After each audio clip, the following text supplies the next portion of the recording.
Everyone calls Patrick the dumb one, the sidekick, the starfish who eats jar lids and can't answer a phone.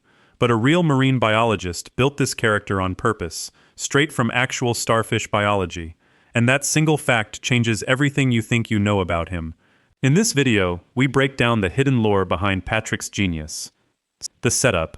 A starfish nobody should underestimate. Patrick Star first showed up on television screens on May 1, 1999, in the very first episode of SpongeBob SquarePants, called Help Wanted.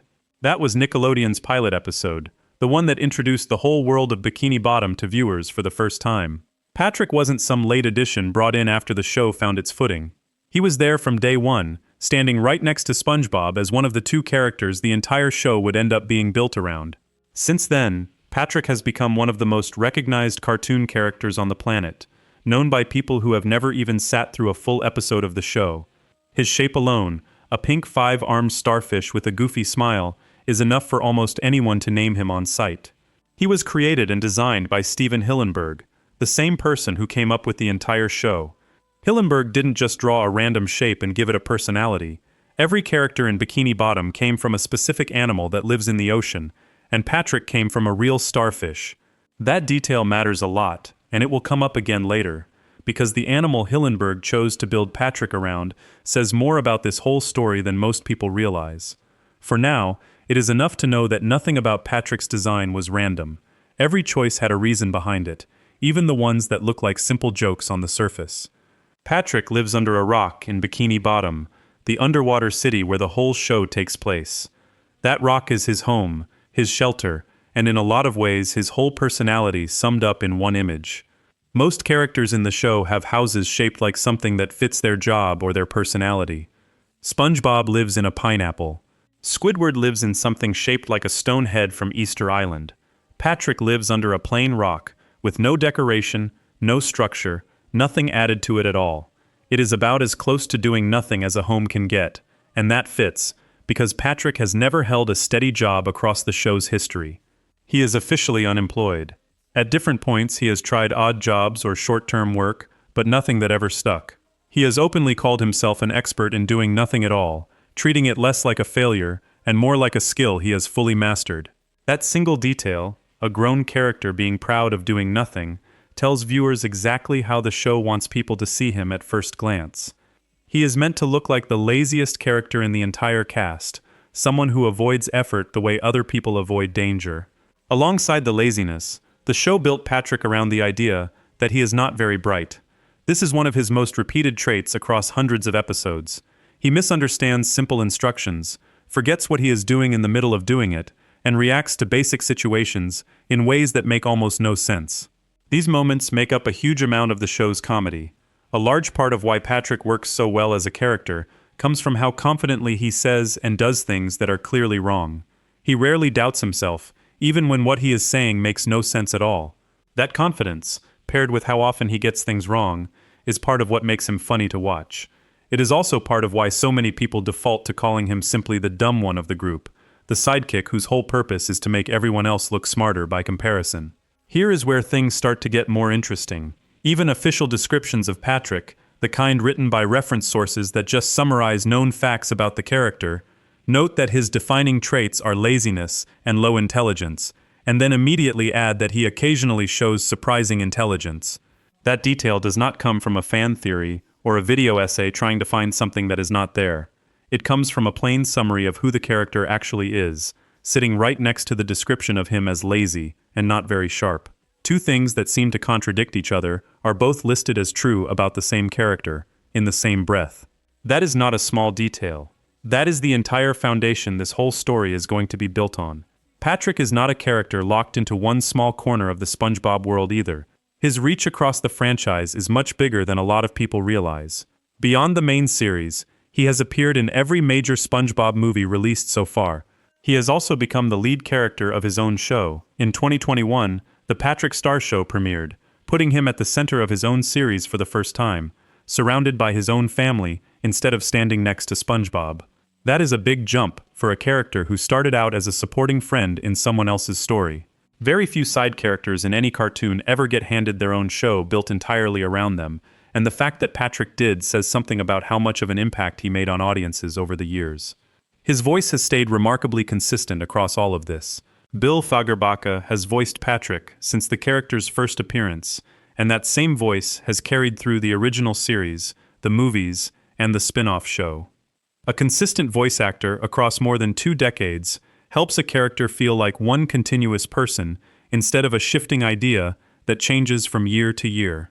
When people picture Patrick talking, they are picturing the same voice that has been behind him since 1999.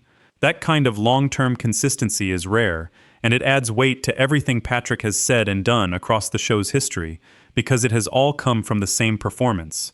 Patrick has even reached beyond television and film. When SpongeBob SquarePants was adapted into a full-stage musical for Broadway, Patrick was one of the characters brought to life in front of a live audience, played there by Danny Skinner. A younger version of Patrick has also appeared on screen, voiced by Jack Gore, in the film Sponge on the Run. None of this happens by accident. Characters do not get turned into stage productions or given younger versions unless there is real, lasting interest in who they are and what they add to the story. Patrick clearly has both. He also comes with a family that has been shown across the franchise. His father is named Cecil, his mother is named Bunny, and he has an older sister named Sam. He also has an adoptive sister named Squidina and a grandfather named Grandpat. A cast of family members like that means writers have had enough reason to keep building out who Patrick is and where he comes from, instead of leaving him as a flat, single-note joke character with no history behind him. Family details like this get added over time, and only when a character has proven interesting enough to keep expanding. None of this popularity happened because audiences only wanted to laugh at a character who never got anything right. Reference material describing Patrick across his entire run in the franchise notes that he has received positive reactions from both critics and fans. People did not just tolerate him as a source of easy jokes. They responded to him in a real way, enough that critics writing seriously about the show have called him out as one of its strongest elements. A character built purely around getting things wrong tends to wear thin quickly. Audiences get tired of watching the same joke repeat itself episode after episode with nothing new added. Patrick has managed to avoid that fate for over 2 decades, which suggests there is more happening with him than a single repeated punchline. This is the real starting point of the whole story worth telling here. Patrick has spent his entire time on screen wearing the label of the dumb one, the character everyone assumes will get things wrong before he even opens his mouth. That label has been repeated so often, in so many episodes, that it has become almost automatic. Say the name Patrick Star to almost anyone who has seen the show, and the first word that comes to mind is some version of dumb, dopey, or clueless. That reputation is not wrong exactly. It comes from real, repeated moments across the show, where Patrick genuinely does not understand basic things, misreads simple situations, and reacts in ways that make no sense at all. But sitting right alongside all of that, quietly, is a second pattern that gets far less attention. Across specific episodes, in specific moments, Patrick has shown flashes of something that does not fit the label he has been given. He has passed tests with almost no effort. He has out-argued people who are supposed to be smarter than him.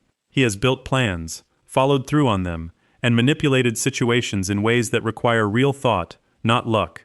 These are not small, one-time flukes that can be waved away as random accidents in the writing. They repeat. They show up across different seasons, written by different people, years apart from each other.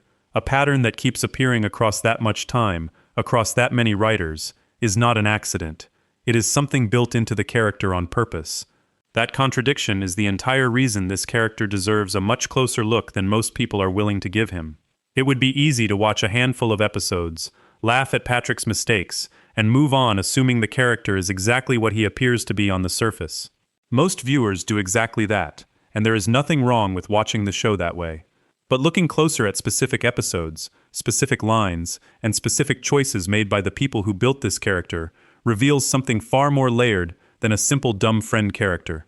There is a reason official descriptions of Patrick include both his low intelligence and his occasional surprising intelligence in the same short summary. Both are true. Both have been true since very early in the show's history. The question worth asking is why a character built to be the funny, lazy, none too bright friend keeps getting written with moments that contradict exactly that description. Before we move on, if you're enjoying this analysis, please consider subscribing. It helps the channel tremendously. Answering that question means going back to where Patrick actually came from. Not his rock, not his family tree, but the real animal he was built to represent, and the man who chose that animal on purpose. Steven Hillenburg did not pick a starfish at random. He had a specific background that shaped this whole show, and it explains far more about Patrick than most casual viewers would ever guess. Section 2. The Man Who Built Him. Steven Hillenburg's real science background. To understand why Patrick's star turned out the way he did, it helps to go back before SpongeBob SquarePants ever existed, back to a kid growing up who spent his early years completely fascinated by the ocean. His name was Stephen McDaniel Hillenburg, and he was born on August 21, 1961, in Lawton, Oklahoma, close to a place called Fort Sill. His father worked as an officer in the Army, and his mother worked as a teacher who taught students who were visually impaired. Neither of his parents worked in science or animation, so nothing about his path was handed to him through family connections. Whatever interest he built in the ocean and in art came from somewhere inside himself, not from following in anyone else's footsteps. As a kid, Hillenburg became deeply interested in marine life. Part of that interest came from watching documentaries made by Jacques Cousteau, a famous ocean explorer whose films showed viewers a detailed, up-close look at life underwater. Those documentaries left a mark on him early, and he started drawing sea creatures on his own, long before he had any plan to turn that interest into a career. A lot of kids draw animals at some point growing up. Very few of them turn that habit into a lifelong path that eventually shapes one of the most recognized shows in the world. For Hillenburg, drawing ocean life became something closer to a habit, and it stuck with him well past childhood. After finishing high school, Hillenburg went to Humboldt State University, located in Arcata, California, right along the northern coast of the state, an area known for its access to real tide pools and coastal ecosystems. This was not some school picked because of its name or reputation. It sat right next to the kind of coastline that let students study real ocean life up close, instead of only reading about it in a textbook. Hillenburg studied there and earned a Bachelor of Science degree in 1984. His program focused on natural resource planning, with a strong emphasis on marine resources, meaning his coursework was built directly around understanding ocean ecosystems, coastal environments, and the animals that live inside them. Part of his time at Humboldt State involved actual field studies of tide pools along the northern California coast, which meant physically going out, observing real animals in their natural environment, and learning how they behaved and how their bodies actually worked. This was not classroom theory alone.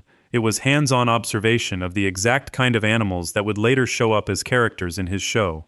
Once he finished his degree, Hillenburg did not immediately move toward art or animation. Instead, he took a job that used his science background directly. He began working at a place called the Orange County Marine Institute, located in Dana Point, California, a location later renamed the Ocean Institute. He worked there for about 3 years as a marine biology educator, meaning his job was to teach visiting students, mostly kids, about ocean ecosystems and marine life. Part of what he taught focused specifically on tide pool ecology, the study of the small, shallow areas along a coastline where ocean water pools during low tide, leaving behind a shallow environment packed with small sea creatures like crabs, snails, sea anemones, and starfish. Tide pools are one of the easiest places for people to actually see ocean animals up close, without needing a boat or diving equipment, which made them a perfect teaching tool for reaching students who had probably never studied marine biology before. While working at the Ocean Institute, Hillenburg created something that would end up mattering a great deal later on. He put together an educational comic called The Intertidal Zone, designed specifically to teach his students about the animals living in tide pools. Instead of just handing out plain diagrams or textbook pages, he turned these real ocean animals into characters, giving human-like traits to creatures such as sponges, crabs, and starfish. The idea was simple. If students could connect with these animals as characters, instead of just names on a worksheet, they would remember the lessons better. This comic was built purely as a teaching tool, meant to help kids understand tide pool ecosystems in a way that felt approachable instead of dry. Nobody involved at the time thought of it as the starting point for a future television show. It was just a smart way to teach science to curious kids. Looking back at this stage of his life, one detail matters more than almost anything else covered so far. Every single one of these anthropomorphic characters, meaning animal characters given human traits, was based on a real tide pool animal, not something invented purely for entertainment. The The sponge character in that early comic was inspired by real sponges. The crab character was inspired by real crabs. And the starfish character, years before Patrick Star ever appeared on screen, was inspired by a real starfish living in those same tide pools Hillenburg had studied, both as a student and later as a teacher. This is the direct root of where Patrick eventually came from. The character was never dreamed up from nothing. He grew out of a teaching tool, built by someone who had spent years studying and teaching the real biology behind these animals. At some point during his years teaching marine biology, Hillenburg made a decision that changed the direction of his entire life. He had another passion running alongside his interest in the ocean, and that was art. Drawing had stuck with him since childhood, and eventually he decided to pursue it seriously, instead of keeping it as a hobby on the side. In the years following his work at the Ocean Institute, he enrolled at the California Institute of the Arts, a school widely known simply as CalArts, located in Valencia, California. This is a school that has produced a long list of well-known animators and directors, and Hillenburg went there specifically to study experimental animation, a program focused on animation as an art form rather than only as commercial entertainment. While studying at CalArts, Hillenburg was mentored by a man named Jules Engel, an experienced animator who helped guide him through the program. Mentorship from an established figure in animation gave Hillenburg direct guidance from someone who had already spent years working in the field, rather than leaving him to figure everything out purely on his own. During his time there, he created short films of his own, including one called The Green Beret and another called Wormholes. Wormholes in particular explored the theory of relativity, a real scientific idea about space and time, showing that even while focused on animation, Hillenburg kept pulling ideas from real science into his creative work. These short films were shown at various international animation festivals, meaning they were seen and judged by audiences and professionals outside of just his own school, giving his early work in animation real outside recognition before he ever created SpongeBob SquarePants. Hillenburg graduated from CalArts in 1992 with a Master of Fine Arts degree in experimental animation. At this point, his path had shifted almost entirely from marine science toward animation as a career. From there, he moved into working in television animation, joining Rocko's Modern Life, a Nickelodeon show about a wallaby and his group of animal friends, created by Joe Murray. Hillenburg worked on that show as both a director and a writer, which meant he was not simply drawing scenes handed to him by someone else. He was helping shape how stories were built and told within an animated series, gaining real experience working inside the structure of a television show before eventually creating one of his own. It was after this stretch of experience, combining years of real marine biology training with real hands-on animation experience, that Hillenburg eventually created SpongeBob SquarePants, which premiered on Nickelodeon in 1999. By the time that show reached television screens, Hillenburg was not simply someone who liked cartoons and happened to also like the ocean. He was someone who had studied real marine ecosystems in college, taught real marine biology to actual students for years, built an entire early comic based on tide pool animals as a teaching tool, and then trained formally as an animator at one of the most respected schools in the country. Very few people working in children's television at that time carried that exact combination of real science background paired with formal animation training. That combination is the reason SpongeBob SquarePants ended up looking and feeling different from most other cartoons airing at the same time. This background explains something important about how the entire show, including every one of its characters, was built from the ground up. Hillenburg did not simply invent a random cast of goofy characters and place them underwater because it looked fun. Every major character in Bikini Bottom traces back to a real ocean animal, chosen specifically because of how that animal actually behaves and looks in real life. SpongeBob himself is based on a sea sponge. Squidward is based on an octopus, even though his design also borrows some visual traits from a squid. Mr. Krabs is based on a crab. Sandy Cheeks is a squirrel, added specifically to bring in an outside creature from dry land as a contrast to the ocean setting. And Patrick, the character at the center of this whole story, is based directly on a real starfish, the exact kind of animal Hillenburg had spent years observing, teaching, and drawing as far back as his work at the Ocean Institute. This detail is the key turning point in understanding where Patrick actually came from. He was not built first as a joke, and only loosely tied to a starfish afterward for visual reasons. The starfish came first. Hillenburg's years of real experience with these animals in tide pools shaped how he understood their behavior, their appearance, and their place in an ocean ecosystem long before Patrick ever existed as a cartoon character. When it came time to build a full cast for SpongeBob SquarePants, Hillenburg pulled directly from that same well of real animals he already knew inside and out, animals he had taught actual students about for years. Patrick's entire foundation as a character sits on top of real biology, studied firsthand by the person who created him, not guessed at or invented for a laugh. This is also where the show's most repeated joke about Patrick starts to take on a very different meaning. Patrick is constantly written as slow, forgetful, and not very sharp. Viewers laugh at this because it is genuinely funny watching him mix up simple things or completely miss the point of a basic conversation. But this specific trait, more than almost any other trait given to any character in the show, was pulled directly from real biology rather than invented purely for comedy. Hillenburg knew, from his own scientific background, exactly how a real starfish is built on the inside, and that knowledge directly shaped how he chose to write Patrick's personality. This was not a random decision made by throwing ideas at a wall to see what stuck. It came from years of real, hands-on understanding of how this exact animal actually works in nature. Before we move on, if you're enjoying this analysis, please consider subscribing. It helps the channel tremendously. That leads directly into the next part of this story, the part that explains exactly what Hillenburg knew about real starfish biology, and why that specific knowledge became the base for one of the most famous comedic characters ever put on television. Understanding what a real starfish's body actually does, and more importantly what it does not have compared to most other animals, is the missing piece that finally explains why Patrick was built the way he was in the very first place. Section 3.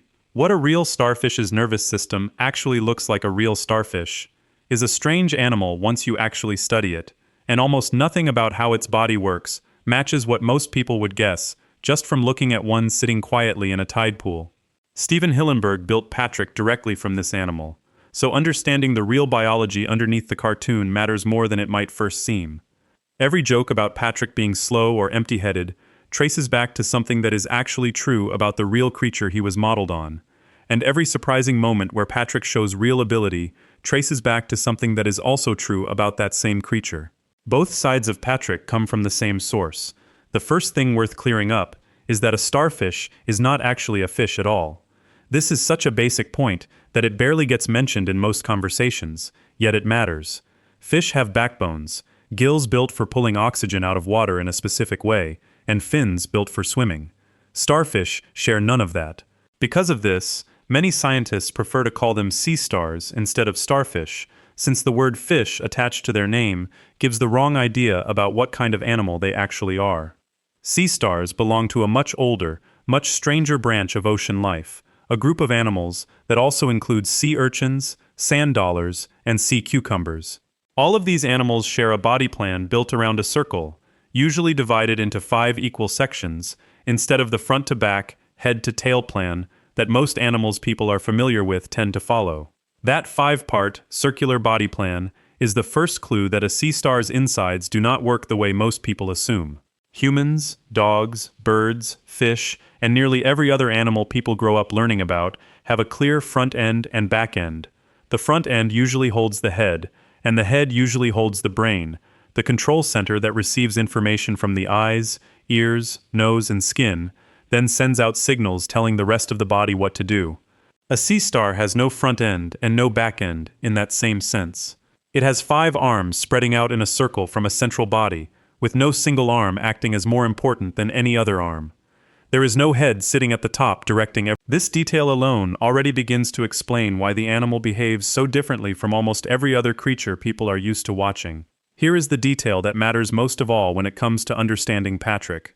A real sea star does not have a brain. Not a small brain, not a simple brain, not a basic version of one, hidden somewhere inside its body. It has no brain at all. This is not an exaggeration used for comic effect. It is a plain fact about how these animals are actually built, confirmed by scientists who study ocean life for a living. A sea star manages every single thing it does, moving, sensing danger, finding food, without a brain sitting anywhere inside its body to run the show. That single fact raises an obvious question. If there is no brain, then how does a sea star do anything at all? Movement, sensing food, avoiding danger, these all require some way of receiving information and reacting to it. The answer lies in a different kind of system entirely, one built completely differently from a brain, but still able to get the job done. Instead of one control center, a sea star has a ring of nerves sitting in the middle of its body, right around its mouth. Nerves are simply the pathways inside a living body that carry signals from one part to another, the same basic wiring used by every animal with a nervous system, humans included. In most animals, these nerve pathways all lead back to one place, the brain. In a sea star, they lead back to this central ring instead. From that central ring, smaller nerve pathways stretch outward into each one of the 5 arms. Because of this, each arm on a real sea star has its own local nerve pathway running through it, connected back to the central ring, but not depending on some single brain to process everything. This setup is often described as a spread out or shared system, instead of one single command center handling every decision. Each arm can react to touch, light, or movement on its own, passing along basic signals through its own local nerve pathway, while the central ring helps keep everything loosely connected and working together across the whole body. This kind of system explains a strange and very real fact about sea stars. If a sea star loses an arm, whether from a predator biting it off or from some kind of accident, it does not lose its ability to function the way a person would if they lost a limb. In many cases, the sea star can simply grow a brand new arm to replace the one it lost. Regrowing a missing arm is a real, documented ability across many species of sea stars, and in some cases, the process can be completed within just a few months. Even more surprising, in certain species, if a single arm is cut off from the rest of the body, along with a small piece of the central section, that single detached arm can eventually grow into an entirely new, fully separate sea star. One animal, cut into pieces, can in some cases become multiple living animals. This is not something that happens with almost any other creature people are used to thinking about. It would be like a person losing an arm in an accident, and that same arm slowly growing an entire new body of its own somewhere else. It sounds like something out of a strange story, yet it is confirmed, real biology, studied and written about by marine scientists for many years. None of this would be possible with the kind of nervous system most animals rely on. A single, central brain depends on the rest of the body staying connected to it in order to function. Cut off the connection between a brain and a limb, and that limb stops working entirely, since it has no way to receive instructions anymore. A sea star's spread-out system avoids that problem completely, since no single arm depends entirely on one distant control center just to keep functioning. Each arm carries enough of its own local nerve pathway to keep working, at least for basic tasks, even if it becomes separated from the rest of the body. This is one of the clearest examples in nature of an animal built to survive without any single point of failure controlling everything. Sea stars also have a basic way of sensing light, even without eyes in the way most people picture them. At the very tip of each arm, a sea star has a small sensitive spot capable of picking up on light and darkness. This is nowhere near as detailed as human eyesight, and it cannot pick out shapes, colors, or fine details the way a human eye can. What it can do is help the sea star sense the difference between light and shadow, and get a very basic read on its surroundings. Combined with its ability to sense touch and detect certain chemicals in the water around it, a sea star builds up a simple picture of its environment using several different basic senses spread out across its body, instead of relying on one central set of eyes, feeding information back to a single brain. All of this spread-out sensing and moving ability comes together in a very unusual system used for actual movement. On the underside of each arm, a sea star has rows of small, soft, tube-shaped parts, often numbering in the hundreds or even thousands across its whole body. These tube-shaped parts work almost like tiny suction cups, and they are powered by a system that moves water pressure through canals running down each arm. By adjusting the amount of water pressure sent through this system, a sea star can extend or pull back these tube-shaped parts one after another, gripping onto surfaces and slowly pulling itself along. This is how a sea star manages to move across rocks, sand, or the inside of a fish tank, all without legs in the way land animals have legs, and all without a brain telling each part exactly what to do at every moment. Some species can even move faster than people would expect, by coordinating this system across all 5 arms at once, with certain kinds capable of covering real distance in a short amount of time when food or danger is involved. This same tube-shaped gripping system does a lot more than just move the sea star from place to place. It also plays a direct role in one of the most surprising things a sea star can do, something that completely breaks the lazy, harmless image most people carry around in their heads. Sea stars are actual hunters. Many species feed on shellfish, such as clams, mussels, and oysters, animals protected by hard shells that stay clamped shut to keep predators out. A clam or mussel shell is not an easy thing to force open. It takes real, sustained effort. A sea star handles this by wrapping its arms around the shell and using its rows of tube-shaped grippers to pull steadily on both sides of the shell at once. The shellfish tries to hold its shell shut using its own muscles, and the two sides end up locked into a slow, quiet battle of strength. The sea star does not get tired the way the shellfish does. It can keep up steady pressure for a long stretch of time, and eventually the shellfish's muscles wear down just enough for the shell to crack open, even if only by a tiny amount. Once that gap opens, a sea star does something that sounds almost impossible. Its stomach, instead of staying tucked safely inside its own body the way a stomach works in most animals, can actually push out through its own mouth and slide into the small gap in the shell. The sea star is not eating the shellfish by swallowing it the normal way. It is placing its own stomach directly inside the shell of its prey, right where the soft body of the clam or mussel is sitting, and beginning to digest it from there. Digestive fluid released by the stomach breaks down the soft tissue inside the shell into a form the sea star can absorb, and once that process finishes, the stomach pulls itself back inside the sea star's body, carrying the nutrients along with it. The empty shell is left behind, cracked open, with nothing left inside. This entire hunting method, patient pulling followed by digesting prey from the outside, using a stomach pushed through its own mouth, is carried out completely by an animal with no brain at all. Every part of that process, sensing the shellfish, gripping it, applying steady pressure, timing the moment to push the stomach through the gap, relies entirely on the sea star's spread-out system of nerve pathways working together across its arms and central ring. There is no central decision-maker sitting somewhere thinking through the steps. The whole hunt runs on a system built completely differently from anything resembling a brain, and it still gets the job done well enough that sea stars are considered real predators in the ocean, not just harmless, slow-moving decorations sitting quietly on the seafloor. In certain places, sea stars have caused real, large-scale damage to ocean environments because of exactly how effective this hunting method can be.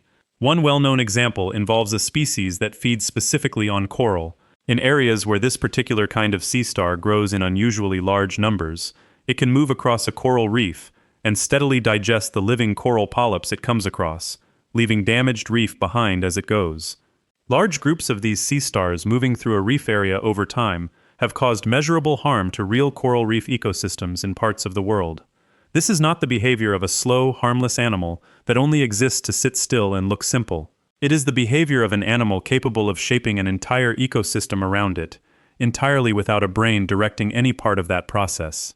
Taken all together, these facts paint a very different picture of the real animal sitting underneath Patrick's cartoon design than most viewers probably expect. A sea star has no brain, relies on a spread-out ring of nerves, and separate nerve pathways running through each arm instead, can lose entire limbs without losing its ability to function, can in some cases regrow an entire new body from a single detached arm, senses light through small spots at the tips of its arms, rather than through actual eyes, moves using hundreds of tiny water-powered grippers running along the underside of its arms, and hunts real, living prey, using a method that involves pushing its own stomach outside of its body. None of these are jokes. None of these are exaggerations added for entertainment. These are documented, verified facts about how real sea stars actually live and function in the ocean. This is the exact animal Steven Hillenburg spent years studying and teaching about before he ever created a single episode of SpongeBob SquarePants. When he built Patrick around this animal, he was working from real, first-hand knowledge of exactly how strange and exactly how capable this creature actually is, underneath its slow, simple-looking exterior. The label of dumb and lazy that gets attached to Patrick throughout the show lines up closely with the fact that a real sea star has no brain and moves slowly across the seafloor. But the flip side of that same real biology, the fact that a brainless animal can still hunt, still survive losing entire limbs, still regenerate, and in some cases still shape entire ecosystems around it, lines up just as closely with the moments where Patrick suddenly shows ability nobody expected from him. That overlap is not something added into the show by accident. It sits directly inside the real science Hillenburg carried with him from his years at Humboldt State University and his time teaching marine biology at the Ocean Institute. A sea star looking simple on the outside, while still being fully capable of complex, effective behavior on the inside, is not a contradiction in real biology. It is exactly how the animal is built. Patrick carries that same exact contradiction, written directly into his personality from the very beginning, whether most viewers watching the show ever stop to think about where that contradiction actually came from. Before we move on, if you're enjoying this analysis, please consider subscribing. It helps the channel tremendously. With this real biology now laid out clearly, the next step is looking at the moment the show itself decided to test this exact idea directly on screen. Rather than leaving the contradiction sitting quietly in the background the way it normally does, one specific episode took Patrick's low intelligence and completely flipped it around, giving him real, noticeable intelligence for an entire episode, and showing exactly what happens to his life and his closest friendship the moment that change actually takes hold. Section 4. The Day His Head Came Off. Patrick Smartpants. Every joke about Patrick being slow or simple had already been building for years by the time SpongeBob SquarePants finally decided to test the opposite idea directly. Instead of letting Patrick show small flashes of surprising ability the way he usually did, one episode took the entire idea and flipped it completely, turning Patrick into a full-blown genius for an entire half hour of television. This episode is called Patrick Smartpants, and it first aired on October 21, 2005, as part of Season 4, paired alongside another episode called SquidBob Tentacle Pants. Interestingly, this was not a brand new idea rushed into production. Patrick Smartpants had originally been planned to air earlier, during Season 3, but it did not make it to air on that schedule, and ended up being reworked before it finally reached television in Season 4. The episode opens with SpongeBob and Patrick doing one of their favorite activities together, jellyfishing out at Jellyfish Fields. This is one of the most common settings the show uses for scenes between these two characters, since jellyfishing represents exactly the kind of simple, carefree fun that defines their friendship. While the two of them are out there enjoying themselves, something goes wrong. Patrick ends up falling off the edge of a cliff. The fall is serious enough that when Patrick hits the ground, the top part of his head actually comes off completely, separating from the rest of his body. SpongeBob rushes down to check on his friend, worried about what just happened. When he gets there, he finds Patrick's body walking around, missing the top of its head. Wanting to help, SpongeBob looks around and finds what he believes is the missing piece, something roughly shaped like the top of Patrick's head, sitting nearby. Without realizing what it actually is, SpongeBob picks it up and screws it onto the top of Patrick's body, assuming he has just reattached his friend's own head back into place. In reality, what SpongeBob picked up was not Patrick's actual head at all. It was a piece of brain coral, a type of coral found in the ocean that happens to look similar in shape to Patrick's head. The moment this piece of brain coral gets screwed onto Patrick's body, something changes. Inside Patrick, a cord connects into a socket, gears begin turning, and something resembling spiderwebs seems to clear away, all shown as a visual way of representing Patrick's mind suddenly switching on in a way it never had before. When Patrick stands back up after this happens, he is no longer speaking the way he normally does. Instead of his usual simple, often confused way of talking, Patrick begins speaking in full, complete sentences that actually make logical sense. He is not just slightly smarter than before. He becomes brilliant, speaking with a noticeably different tone of voice than his usual one, coming across as much more proper and refined than the Patrick everyone in Bikini Bottom is used to hearing. This change does not stay just on the surface. It reaches all the way into what Patrick actually enjoys doing and who he wants to spend his time with. Before the accident, Patrick spent nearly all of his time with SpongeBob, jellyfishing, blowing bubbles, telling silly jokes, and doing the same kind of playful, carefree activities the two of them had shared for years. Once Patrick becomes intelligent, all of that suddenly stops appealing to him. He no longer finds any joy in jellyfishing. He no longer wants to blow bubbles. The silly jokes that used to make him laugh no longer land the way they once did. Instead, Patrick starts showing interest in things he never cared about before his fall, including nature, actual work, and different kinds of music. These are the exact kinds of interests associated with someone who thinks seriously and carefully, a complete contrast to the loose, playful interests he had just hours earlier. This shift creates an immediate and painful problem for SpongeBob. Patrick, now speaking and thinking on a completely different level, tells SpongeBob directly that the two of them are no longer compatible as friends. Patrick uses the phrase that they have grown apart, treating the friendship as something that has simply run its course now that his mind works so differently. This moment is genuinely upsetting within the episode. SpongeBob is left confused and then deeply hurt by hearing his best friend explain, calmly and rationally, that their friendship no longer makes sense to him.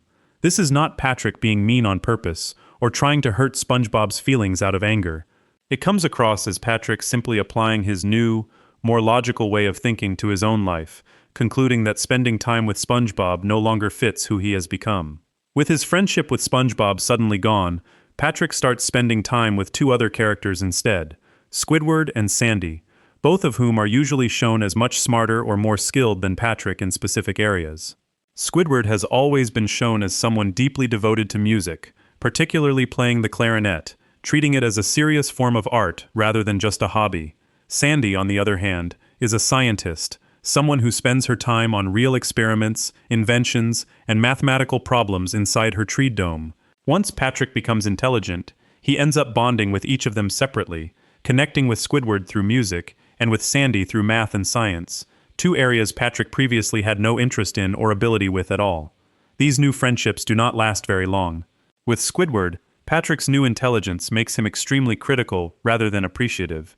Instead of simply enjoying spending time with Squidward around music, Patrick ends up telling him that his clarinet playing is not good enough, going as far as suggesting that Squidward should go find himself a different, better mentor to learn from instead.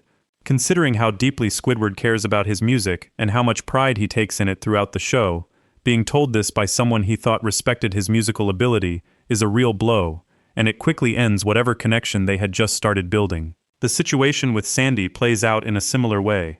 While working with her on math problems, Patrick insults her intelligence directly, suggesting that she is only capable of solving simple, remedial equations rather than anything more advanced or difficult. Considering that Sandy is shown throughout the show as one of the most capable scientists and inventors in all of Bikini Bottom, having someone imply that her abilities are only good enough for basic problems is deeply insulting to her.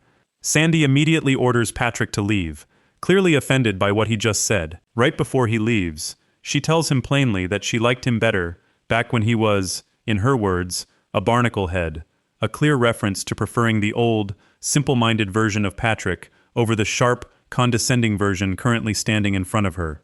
By insulting both Squidward and Sandy in ways that push them away almost immediately, Patrick ends up completely alone. He has already ended his friendship with SpongeBob, believing the two of them no longer fit together now that his mind works so differently. He has now also driven away the two people who might have otherwise understood and appreciated his new way of thinking, simply because his new intelligence comes packaged with an attitude that looks down on people rather than connecting with them. Patrick, now smarter than he has ever been in his entire life, ends up with absolutely nobody to share any of that intelligence with. Being intelligent, by itself, does nothing for him if it leaves him isolated from everyone around him. This isolation clearly begins to weigh on Patrick as the episode continues. Alone with nobody left to talk to, he starts to feel the weight of losing every relationship he used to have. Meanwhile, SpongeBob is dealing with his own version of the same sadness, missing the fun, playful friendship he used to share with Patrick before all of this happened. In a quiet, sad moment, both of them separately look through scrapbooks filled with memories of the fun they used to have together, each of them clearly missing what they lost, even though Patrick, at this point, still believes logically that the friendship no longer makes sense for who he has become. Eventually, Patrick decides he wants his old friendship with SpongeBob back. Being genuinely smart now, he does not simply give up or ignore the problem. Instead, he takes a very deliberate, thought-out approach to try to solve it, the same way someone with real intelligence might work through any other difficult problem. He starts by trying to bring back the fun directly, taking SpongeBob out to do some of the same activities they used to enjoy together, including jellyfishing and sandboarding. However, even while doing these same activities that once brought Patrick so much joy, none of it feels fun to him anymore. His new way of thinking simply does not connect with these simple, silly pleasures the way his old mind once did. Confused about why none of this is working, Patrick asks SpongeBob directly when exactly the fun stopped between them.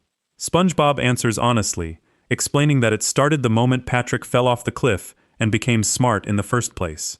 Patrick, now applying his intelligence toward figuring out how to reverse whatever happened to him, decides to test something. He deliberately jumps off the same cliff a second time, hoping that repeating the fall might undo whatever change happened the first time around. This attempt does not immediately work the way Patrick hoped. However, in the process of investigating what actually happened during his first fall, Patrick and SpongeBob finally uncover the real explanation behind everything that has happened throughout the entire episode. The truth comes out that when Patrick lost the top of his head during his original fall, SpongeBob had unknowingly replaced it with a piece of brain coral instead of Patrick's actual head. That piece of brain coral, sitting on top of Patrick's body this entire time, was the true cause of his sudden intelligence, not some natural change inside Patrick himself. Once this becomes clear, the fix is straightforward. The brain coral responsible for Patrick's intelligence gets removed, allowing Patrick's own original head to be put back in its rightful place. With his real head back where it belongs, Patrick immediately returns to his familiar, simple-minded self, losing the sharp intelligence and the accompanying superior attitude that came along with it. His friendship with SpongeBob, which had fallen apart entirely while Patrick was under the brain coral's effect, comes back together right along with his return to normal. The two are shown reunited exactly as they were before any of this happened, back to enjoying the same simple, playful activities that defined their friendship from the very beginning. Looking closely at how this entire episode plays out reveals something worth paying close attention to. The show did not simply give Patrick real intelligence and let him enjoy it as some kind of upgrade to his life. Instead, becoming smart is treated almost entirely as a problem throughout the episode, something that costs Patrick every meaningful relationship he has, one after another, until he ends up completely alone. His friendship with SpongeBob collapses first, since SpongeBob no longer fits into Patrick's new, more logical way of viewing the world. His attempts to build new connections with Squidward and Sandy both fail almost immediately, not because those two characters are unwilling to accept an intelligent Patrick, but because Patrick's specific version of intelligence comes bundled with condescension, making him difficult to be around no matter how smart he actually becomes. This detail matters a great deal when thinking about who Patrick actually is underneath his usual personality. The episode never suggests that Patrick becoming smart is impossible or unrealistic within the world of the show. On the contrary, it shows very clearly that Patrick is fully capable of speaking intelligently, understanding difficult subjects like music and mathematics, and even working out on his own how to logically investigate and eventually solve the exact problem causing his friendship to fall apart. Patrick, once given real intelligence, uses it competently from beginning to end. He does not stumble through being smart. He applies it clearly and directly, all the way through recognizing the actual cause of his own transformation. What the episode does suggest, quite clearly, is that this version of Patrick comes at too high a cost to be worth keeping. The friendships and simple joys that define Patrick's actual life throughout the rest of the show depend entirely on him staying exactly the way he normally is, easygoing, playful, and completely without any trace of the superior attitude that came packaged alongside his sudden intelligence.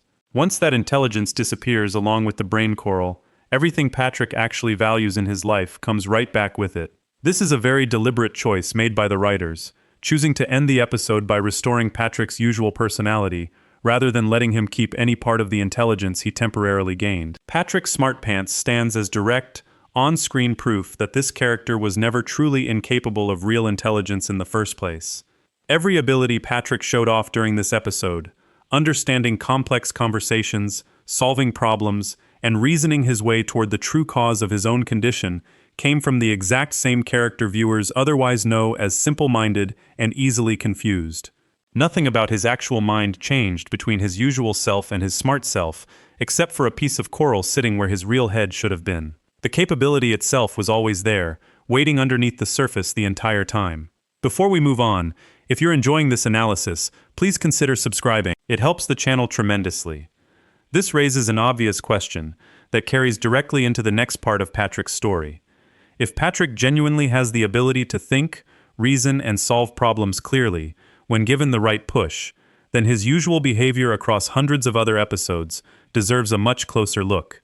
There is another moment in the show, separate from any accident involving cliffs or coral, where Patrick faces a situation involving people whose opinion of him matters a great deal, and where his usual reputation as the dumb one becomes something he actively works to hide, rather than something forced onto him by outside circumstances. Section 5. The Parents Test. I'm with Stupid. Patrick Smartpants showed what happens when outside forces reach into Patrick's life and force intelligence onto him without his permission.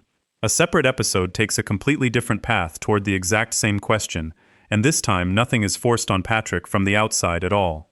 Instead, Patrick himself comes up with an entire plan built around controlling exactly how smart he looks in front of two people whose opinion clearly matters to him more than almost anything else in his life, his own parents.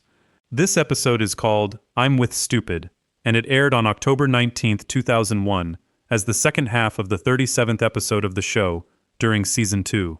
This episode also matters for another reason beyond the plot itself. It is the very first time Patrick's parents ever appear on screen in the entire series. In this original episode, they are given the names Herb and Margie. This detail becomes especially interesting later on, since when Patrick eventually got his own spin-off show years afterward, his parents were redesigned and given different names entirely, something covered in more detail later in this story. For now, the important thing to understand is that this episode marks the very first appearance of Patrick's family, setting up an entire piece of his backstory that had never been shown before. The episode begins with SpongeBob heading over to see Patrick, hoping to go jellyfishing together the way they often do. When he arrives, he finds Patrick in the middle of a frantic cleaning session, tidying up his home and even making pieces of furniture out of sand to make his place look more presentable. This alone signals right away that something unusual is happening, since cleaning and tidying up are not activities normally associated with Patrick at all. Patrick explains what is going on by handing SpongeBob a note. The note lets SpongeBob know that the very next day is something called Starfish Day, and that Patrick's parents are planning to come visit him for the occasion. Patrick is clearly distressed about this upcoming visit, and he explains exactly why. He tells SpongeBob that his parents think he is less intelligent than an object as simple as a stack of diapers. This is not a small worry for Patrick. It is something that visibly upsets him, enough that he has spent time frantically preparing his entire home just to try to make a better impression before they even arrive. Patrick even shows SpongeBob an actual note sent by his father ahead of the visit, one that comes across as gentle on the surface but carries a clear message underneath it, essentially reminding Patrick to try to remember things without trying too hard, since trying too hard has apparently caused him to hurt himself in the past. Even in a short written note meant to be kind, Patrick's father cannot help but frame his son as someone who struggles with basic thinking, someone who needs to be careful not to overextend himself mentally. Faced with this, Patrick and SpongeBob come up with a plan together. Since Patrick is convinced there is no way to actually appear smarter than he normally does, the two of them decide to solve the problem a different way entirely. Instead of trying to make Patrick look smarter, SpongeBob agrees to make himself look much dumber during the visit. The idea is simple. If SpongeBob acts as obviously foolish as possible in front of Patrick's parents, Patrick will automatically look smarter simply by comparison, even without changing anything about himself at all. SpongeBob, being a genuinely kind and loyal friend, agrees to this plan without hesitation, willing to make himself look foolish in front of complete strangers purely to help Patrick avoid feeling embarrassed in front of his own family. The next day, a married starfish couple arrives at Patrick's home. Patrick, assuming these are in fact his real parents, welcomes them inside and treats them as such throughout the entire visit. As soon as they settle in, this couple begins treating Patrick exactly the way his father's note suggested they would, speaking to him in a condescending way and treating him more like a small child than a grown adult, something shown clearly in small moments like holding his hands as they walk him toward his own front door. Shortly afterward, SpongeBob makes his entrance, wearing a karate helmet specifically chosen to make himself look silly and unusual. From this point forward, SpongeBob commits fully to acting as foolish as possible in front of Patrick's parents. He repeats simple greetings over and over, without understanding basic social behavior, like a proper handshake. At one point during dinner, he even claims, without any real explanation, that he only pulls his pants up and down after eating on a specific day of the week. Every single thing SpongeBob does during this stretch of the episode is designed purely to look as strange and unintelligent as possible, all so that Patrick's supposed parents will view their son more favorably by comparison. For a while, this plan actually works exactly as intended. Watching SpongeBob's strange behavior throughout the visit, Patrick's parents begin giving Patrick real credit, genuinely impressed that he seems capable of managing a friend who appears to behave so strangely and carries on so oddly during a simple dinner. Patrick, seeing this plan succeed right in front of him, starts to enjoy the moment far more than he probably should. Instead of simply letting SpongeBob's act speak for itself, Patrick begins adding personal insults aimed directly at SpongeBob, clearly playing them up for his parents' amusement and enjoying the laughs it earns him at the dinner table. This is where the episode takes its sharpest turn. SpongeBob, who agreed to this entire plan purely as a favor to a close friend, starts to get genuinely bothered by how far Patrick is taking things. The insults keep piling up, and Patrick shows no sign of slowing down or pulling back, clearly caught up in how well the plan is working. Eventually, SpongeBob has had enough, and pulls Patrick aside privately, into the kitchen, hoping to remind him that this entire situation was only ever supposed to be a temporary act between two friends helping each other out. What happens next reveals something genuinely important about Patrick, something that goes far beyond simple comedy. When SpongeBob tries to remind Patrick that none of this was ever supposed to be real, Patrick refuses to accept it. Somewhere in the middle of playing along with the plan, Patrick has actually forgotten that SpongeBob was only pretending the entire time. He has started to sincerely believe that SpongeBob really is unintelligent, and along with that belief, Patrick has also started to genuinely see himself as smart by comparison, treating his own supposed intelligence as something real rather than something built entirely on his friend's staged performance. When SpongeBob insists the whole thing was fake from the very beginning, Patrick does not believe him, assuming instead that SpongeBob must simply be imagining things or confused about what actually happened. This moment matters a great deal, since it shows Patrick slipping into a belief about his own intelligence that has absolutely no basis in reality. Patrick did not actually become smarter at any point during this episode. Nothing about his own thinking or ability changed at all. The only thing that changed was how his best friend chose to act in front of two strangers. Yet somewhere along the way, Patrick convinced himself that this change reflected something true and lasting about who he actually was. This reveals something worth paying close attention to about how badly Patrick wants to believe he is smart, wanting it badly enough that he is willing to accept a completely false version of events rather than admit the whole thing was staged from the start.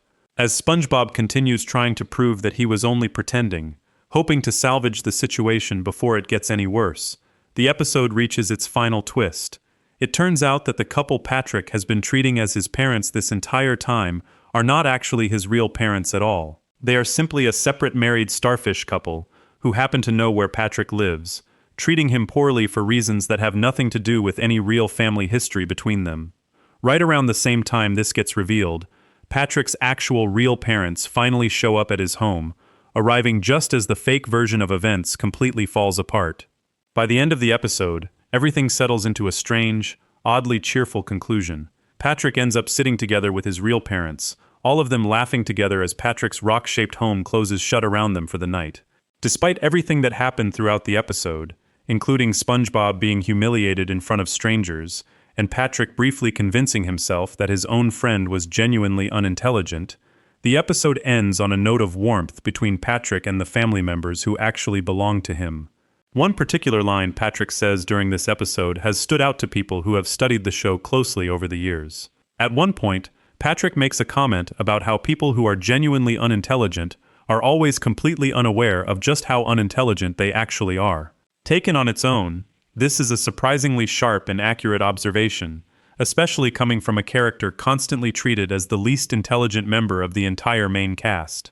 In fact, this exact idea lines up closely with something real researchers have actually studied and documented in human psychology, a pattern where people who lack skill or knowledge in a certain area often fail to recognize that lack in themselves, sometimes even feeling more confident than people who actually understand the subject well.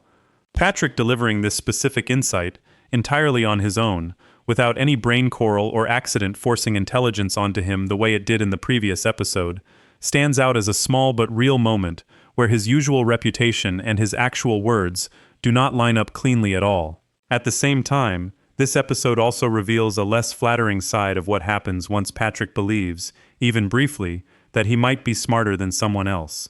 Rather than showing patience or kindness once he thinks he has the upper hand over SpongeBob, Patrick leans directly into cruelty, mocking his own best friend for laughs in front of complete strangers, and refusing to let up even once real feelings clearly start getting hurt. This detail complicates the picture instead of simplifying it. Patrick clearly cares, quite deeply, about not being seen as unintelligent by people whose opinion matters to him.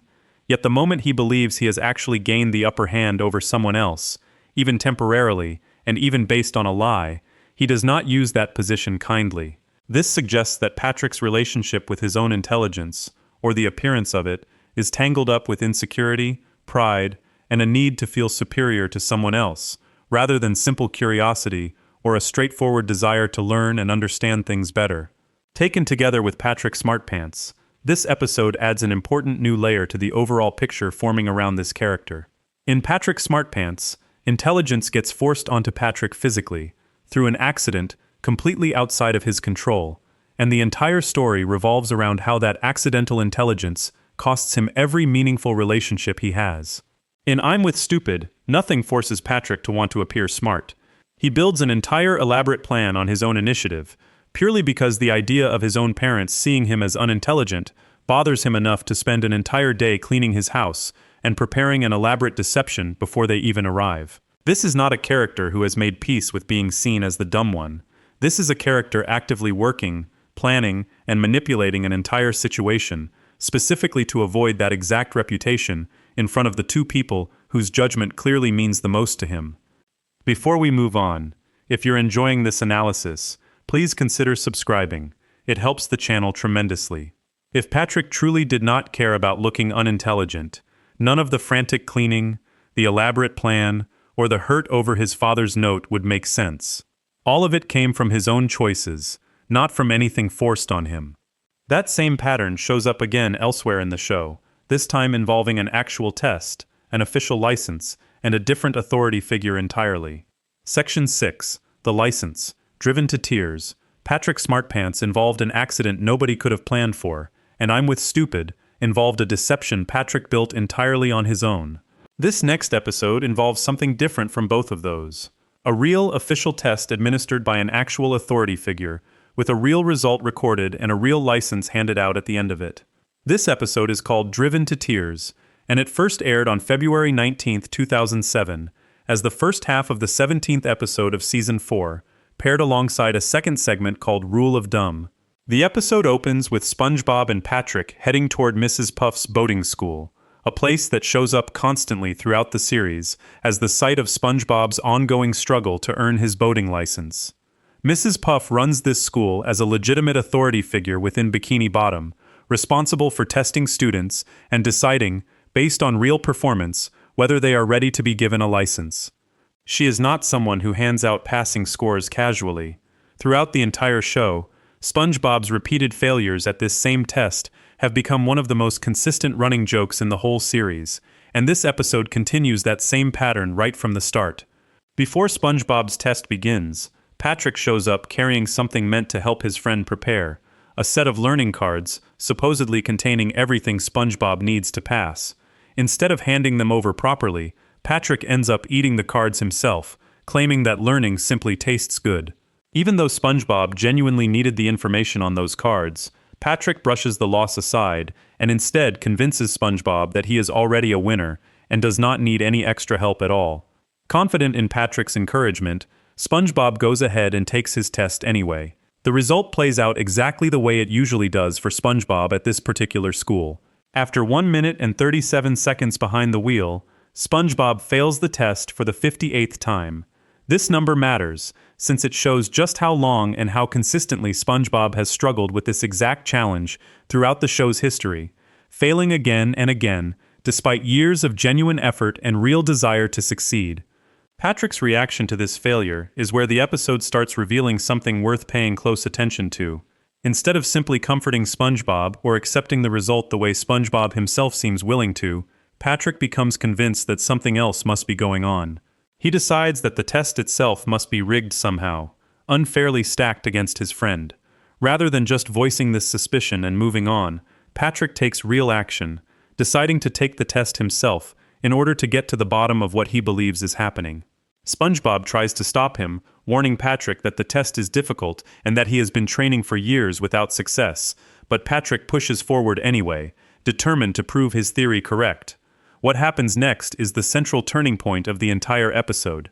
Mrs. Puff, acting in her official role as the person who actually decides whether someone passes or fails, puts Patrick through the same real driving test SpongeBob has failed nearly 60 times. Patrick passes it. Not just passes it, but earns a perfect score, succeeding completely on his very first attempt at something SpongeBob has struggled with for years, despite constant practice. This result comes as a genuine shock, both to SpongeBob watching from outside and to Mrs. Puff herself, who is shown administering the test seriously, and without any hint that she was simply going easy on him. This detail deserves to be pointed out clearly, since it is easy to miss inside all the jokes surrounding it. Mrs. Puff is not a character who hands out passing scores lightly. Her entire purpose within the show revolves around holding students to a real, consistent standard, one that SpongeBob himself, despite years of genuine effort, has been unable to meet time after time. When Patrick sits down and takes this same test, he is not given any kind of special treatment or an easier version built around lower expectations. He takes the exact same test everyone else takes, administered by the exact same strict examiner, and he passes it cleanly, on the very first try, with a perfect result. There is another detail worth adding here, one that connects this episode directly back to an earlier point in the show's history. According to detailed episode breakdowns covering the series, this was not actually the first time Patrick demonstrated real driving competence. In an earlier boating school episode from much earlier in the show, Patrick had already shown himself capable enough behind the wheel to give SpongeBob spoken instructions over the radio, while SpongeBob attempted his own test. This means Driven to Tears is not an isolated, one-time fluke where Patrick simply got lucky on a single attempt. It is a second, later confirmation of something the show had already hinted at years earlier, that Patrick's actual ability behind the wheel of a boat is genuinely stronger than his reputation would ever suggest. Passing the test alone would already be a meaningful moment for a character constantly treated as the least capable person in his entire friend group. The episode does not stop there. Patrick also happens to be the 1,000,000th person to ever pass a test at Mrs. Puff's boating school, an achievement that comes with an actual prize attached to it. Because of hitting this exact milestone, Patrick wins a brand new boat, described in some detailed episode summaries as an advanced, high-performance vehicle far beyond anything an average student walking away with a basic license would normally receive. In an instant, Patrick goes from being someone treated as a joke around Bikini Bottom to someone holding both an officially earned license and an impressive new vehicle to go along with it. This is the exact point where the episode shifts away from simply proving Patrick's real ability and starts exploring what happens once he becomes fully aware of that ability himself. Almost immediately after earning his license, Patrick begins acting completely differently from how he behaved just moments earlier. He starts calling himself a driving genius, repeating the phrase constantly and using every opportunity available to remind SpongeBob of his new license and his impressive new boat. Where Patrick had previously come across as SpongeBob's supportive friend, standing outside the testing area rooting for him, he now becomes something closer to an insufferable braggart, treating his own success as proof of superiority rather than simply enjoying it quietly on his own. The attention Patrick receives from the rest of Bikini Bottom only makes this worse. People around town begin treating him like something close to a celebrity because of his achievement. Mr. Krabs even sets up a special drive-through window specifically to accommodate Patrick, giving him direct, preferential treatment simply because of his new status. Even SpongeBob's own parents, shown briefly in this episode, end up talking more about Patrick's accomplishment than paying attention to their own son, adding an extra layer of hurt to SpongeBob's growing frustration. One detailed episode summary even describes a moment where SpongeBob's mother, upon hearing about SpongeBob's latest failed test, responds by casually saying that she and her husband already know exactly how to steer clear of that particular subject, a comment that embarrasses SpongeBob even further in front of the same friend, now openly rubbing his success in his face. Beyond just bragging, Patrick's newfound confidence quickly turns into genuine recklessness. He begins ignoring real traffic laws once he is out driving his new vehicle, running through a red light at one point, and in some descriptions of the episode, driving faster than posted speed limits along the way. His attitude throughout all of this treats the license itself as permission to do whatever he wants, rather than as a responsibility tied to the actual test he passed. This turn matters, since it shows that having real, proven ability does not automatically come with good judgment about how to use it. Patrick genuinely earned this license through a fair, official test. What he does with it afterward is a completely separate matter, and it quickly starts causing real problems both for himself and for the people around him, especially SpongeBob. Eventually, SpongeBob reaches his breaking point. Worn down by weeks of Patrick's bragging, favorable treatment from the entire town, and now genuinely dangerous driving behavior, SpongeBob finally snaps and physically rips up Patrick's license in anger. This single action sets off a chain reaction that quickly spirals out of control.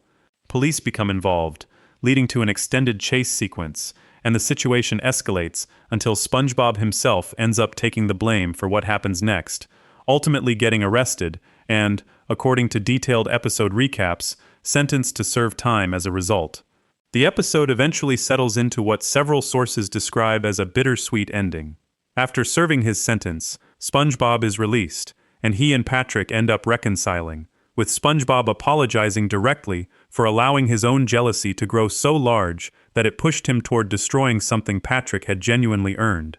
In one final detail that ties the whole episode together, Patrick reveals near the end that he had thrown away his prized boat entirely because of a simple misunderstanding, mistaking the gas gauge needle pointing toward the letter E, meant to represent an empty tank, as some kind of signal, meaning the vehicle itself had reached its end and needed to be discarded completely.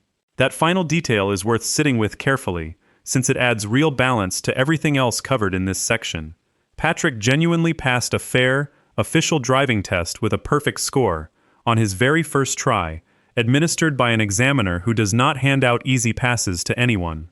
At the same time, Patrick still manages to completely misread something as basic as a fuel gauge, throwing away a valuable prize over a simple misunderstanding that could have been solved by simply refilling the tank. Both of these things are true about the exact same character, within the exact same single episode.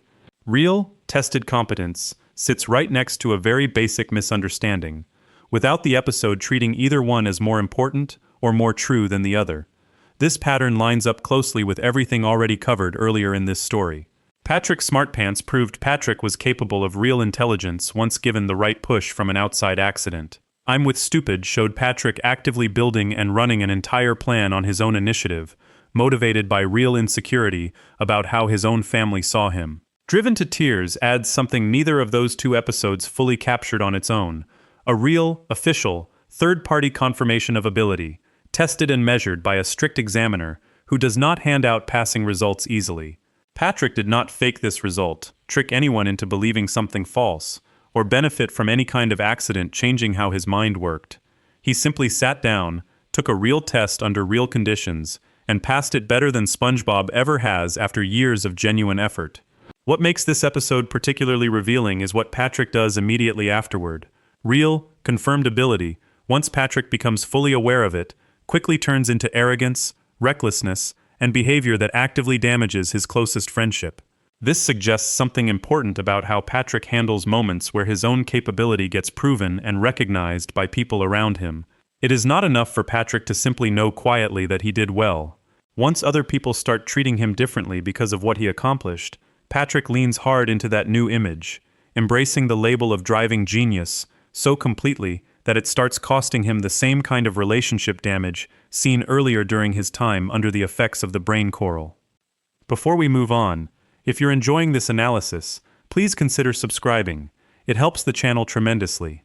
This raises a real question about laziness, the trait tied to Patrick more than any flash of intelligence ever has been.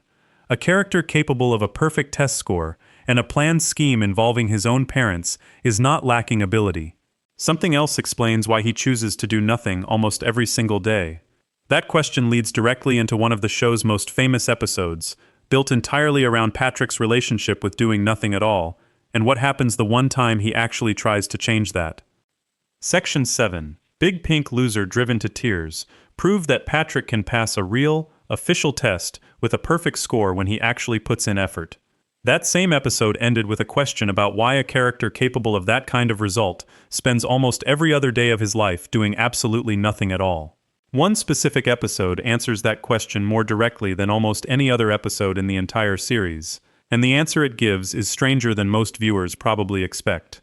This episode is called Big Pink Loser, and it aired on February 3, 2001, as part of Season 2, making it one of the earlier episodes in the show's entire run. Its storyboard had actually been completed even earlier, back on November 22, 1999, meaning the ideas behind this episode were already in place before most of the show's audience had even discovered it. This episode has held up remarkably well over the years since its original airing. It has appeared across a long list of home video releases, showing up on collections covering the second season, early greatest hits compilations, and larger box sets gathering hundreds of episodes together.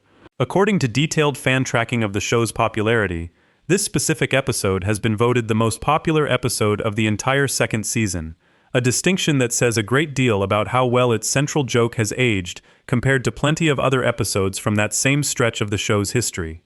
It was also included in a countdown of the 100 greatest episodes across every Nickelodeon animated series ever produced, landing at the 8th position on that list, placing it above a huge number of other episodes pulled from Nickelodeon's entire catalog of cartoons. The episode begins with Patrick feeling genuinely jealous of SpongeBob. Throughout the show, SpongeBob has earned a long list of awards and honors, recognitions given to him for things like his work at the Krusty Krab or various achievements around Bikini Bottom. Patrick, sitting under his rock with nothing to show for himself in comparison, starts to feel like a failure next to his best friend. Wanting to change that, Patrick decides he wants to earn an award of his own, something that will finally give him the same kind of recognition SpongeBob has been collecting for years. SpongeBob, wanting to help his friend, offers to get Patrick a job working alongside him at the Krusty Krab. This timing lines up with Squidward happening to quit his job at the exact same moment, opening up a spot for Patrick to step into.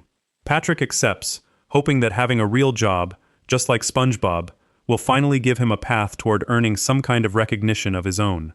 What follows is one of the most quoted and most repeated stretches of comedy in the entire history of the show. Patrick, despite genuinely trying to do his new job, struggles with nearly every single task handed to him. When customers place their orders, Patrick ends up eating the food himself instead of serving it to the people who actually ordered it. One customer, frustrated by the confusion at the counter, asks Patrick directly whether he just arrived from an imaginary place specifically known for producing unintelligent people, a line that has stuck with viewers of this episode for years as one of its most memorable moments of dialogue. When the restaurant phone rings, and someone on the other end asks if they have reached the Krusty Krab, Patrick responds by saying, "No, this is Patrick," repeating this exact same confused response multiple times throughout the episode, completely unable to understand the basic idea of answering a business phone line properly. When handed a broom and asked to sweep the floor, Patrick ends up holding it upside down, making the simple task nearly impossible to complete correctly. SpongeBob eventually decides to slow things down and teach Patrick some of the most basic tasks required for working in a kitchen, starting with something as simple as opening a jar. He tells Patrick to place his hand on the lid, only to discover that Patrick does not actually know what a lid is in the first place. SpongeBob has to demonstrate the entire process step by step, showing Patrick exactly where to place his hand and how the motion works, treating a task most people would consider extremely basic as something that needs to be explained in careful, simple pieces. Frustrated but still trying to be helpful, SpongeBob eventually tells Patrick to simply do exactly as he does, hoping that watching and copying SpongeBob's actions directly will help Patrick finally get the hang of working in the kitchen. Patrick takes this instruction far more literally than SpongeBob ever intended.